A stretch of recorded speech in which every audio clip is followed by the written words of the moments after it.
네, 자리 위치를 같은 높이로 놓는 게 상징적으로 좋은 면은 있는데 잘 안 보여서도 불편하기도 하죠. 이것도 언젠가 기회가 되면 집단 토론을 통해서 투표로 결정을 바꿔보도록 하겠습니다. 네, 우리 존경하는 부산 시민 여러분들, 요새 여러 가지로 많이 힘드실 것 같습니다. 전체적으로 경기도 나쁜 데다가 또 불균형 성장 발전에 따른 지역 소외까지 겹쳐서 요새 저도 참 이 말 하기 싫던데 자꾸 여러분들 스스로 노인과 바다 얘기를 많이 하시는 것 같더라고요.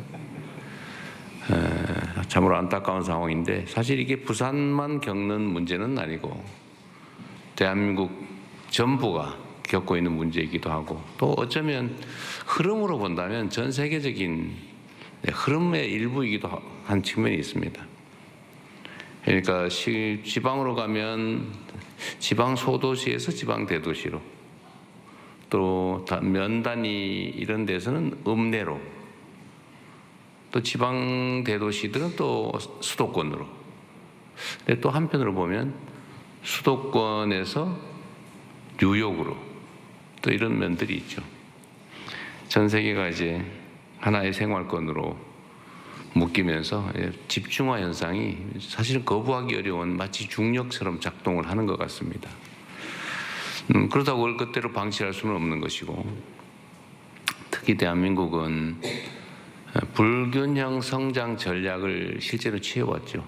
그러니까 대한민국이 가진 자원과 기회가 워낙 적다 보니까 이걸 골고루 나누면 효율성이 떨어져서 한 곳에 집중하는 소위 올인, 몰빵 전략을 했던 게 사실입니다. 지역으로 하면 서울 수도권에 집중했던 측면이 분명히 있고, 또 뭐 산업 경제 정책으로 보면 몇몇의 기업들을 골라서 거기에 이제 자원과 기회, 역량, 정책을 집중했기 때문에 소위 재벌 문제가 생겨나기도 했고, 어찌 보면 우리 개개인들 속에서도 특정 계층, 특정인들이 마치 특권층처럼 특별한 지위를 누리는 게 당연한 것처럼 여겨지기도 했던 것 같습니다. 근데 이게 한때는 꽤 유용한 성장 발전 전략이었어요. 그래서 전 세계에 유례가 없는 압축 성장을 우리가 했습니다. 그리고 그 속에서 민주화까지 이뤄내서 식민지에서 해방된 나라 중에 유일하게 민주화와 산업화를 동시에 이룬 나라로 전 세계에 각광을 받고, 우리가 또 세계인의 주목을 받고 선망의 대상이 되기도 했습니다.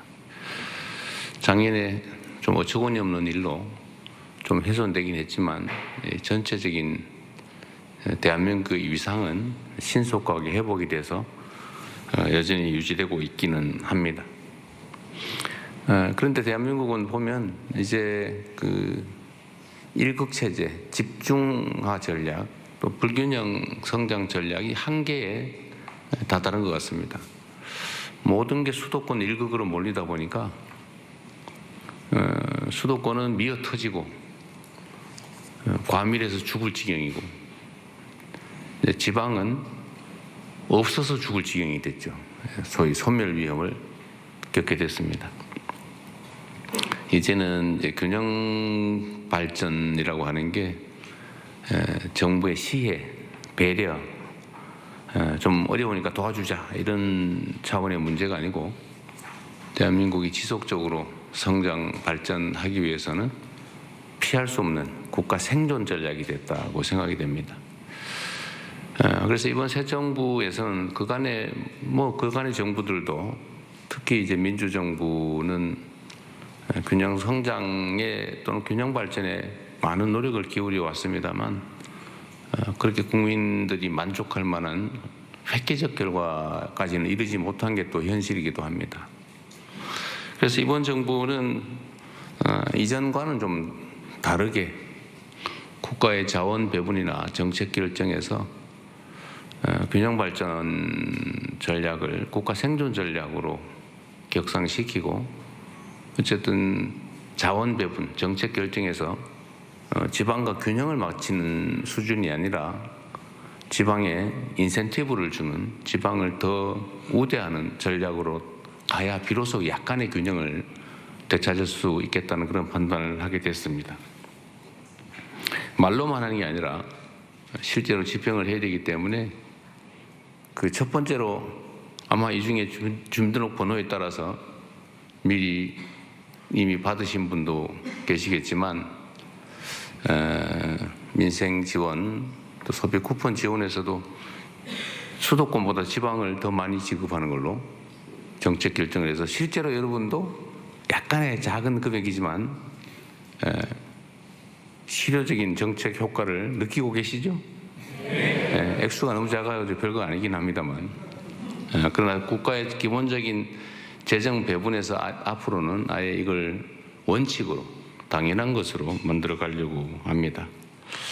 그뿐만 아니라 이제는 국가 정책 결정, 정책 판단에서도 특별한 방안을 찾아야 되는데 그 중에 하나가 예를 들면 김경수 지방시대위원장이 지금까지 주력했던 것처럼 부울경 메가시티, 동남권 메가시티를 만든다든지 또는 충청권 메가시티처럼 어쨌든 지역이 좀 광역화해서 좀 경제적 또는 사회 발전의 중심적 역할을 할 수 있게 하는 게 필요할 것 같습니다.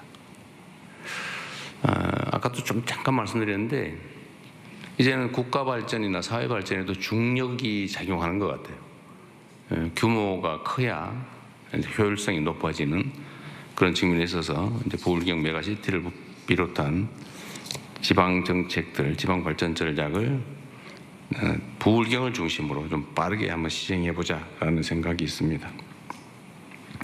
또 한 가지는 이제 해당 지역의 특성들을 고려해야 되는데 제가 전에 호남 지역 광주 전남에 가서 광주 전남이 가진 특성 중에 이 특장점들을 이제 활용을 해야 되겠죠. 그래서 거기는 재생에너지 사회로 우리가 전환할 때 재생에너지원이 풍부하기 때문에 재생에너지를 중심으로 한 발전 전략을 대대적으로 수립해보자라고 지금 얘기해서 우리 정부 안에서 특히 대통령실 안에서 그걸 집중적으로 기획하고 있는 중이기도 합니다. 그러면 부울경은 어떻게 할까?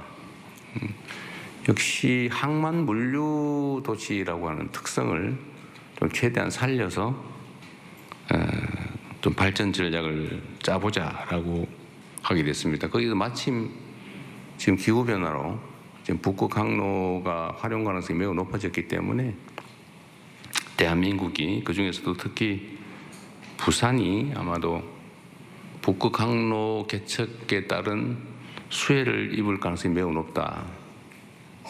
일부에서는 이거 뭐 한 10년, 20년 후 일인데 뭐 지금 뭘 그러냐라고 하지만 사회적 변화라고 하는 것은 10년, 20년, 50년, 100년 전에 미리 준비하지 않으면 기회를 놓치게 되죠. 사실은 빠른 게 아니라 늦었습니다. 그래서 지금이라도 속도를 내서 항만 물류 중심 도시로 동부가 중심 도시로 발전하는 가능한 방안이 뭔지를 한번 논의해 보려고 하고 그 중에서도 정부의 의지가 매우 중요하지 않겠습니까? 역시 우리는 정치적 무슨 얘기를 하면 다 선거 지나면 다 잊어버리고 빈말하고 그런 게 습관이 돼가지고 제가 뭔 얘기를 해도 안 믿더라고요. 근데 저는 좀 달라요. 한다면 하죠.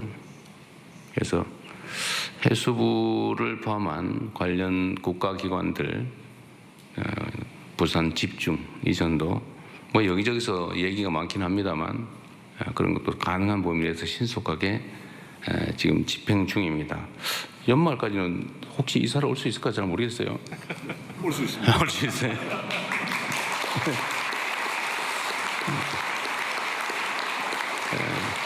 역시 행정에는 속도가 중요하죠. 그렇습니다. 뭐 그래야 하는 것 같죠. 그리고 산하기관들 또 관련 기업들, 특히 공기업들, 공기업 산하기관들, 또 출자 출연 기업들도 최대한 신속하게 이전해 오도록 하겠습니다. 그리고 거기에 더해서 이제 행정적인 조치뿐만이 아니고 해사법원 문제나 동남권 투자은행 설립 문제도 최대한 시간을 줄여서 신속하게 해볼 생각입니다.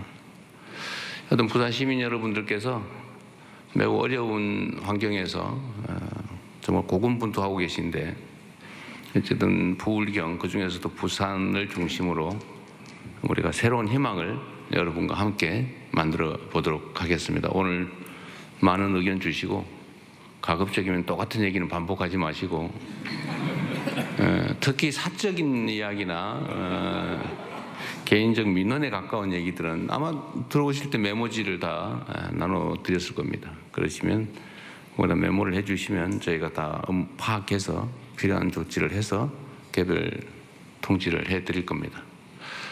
그리고 가급적이면 많은 분들의 관심이 집중된 공통의 의제 중심으로 우리 길지 않은 시간이지만 대화를 이어나가도록 하겠습니다. 여러분 반갑습니다. 고맙습니다.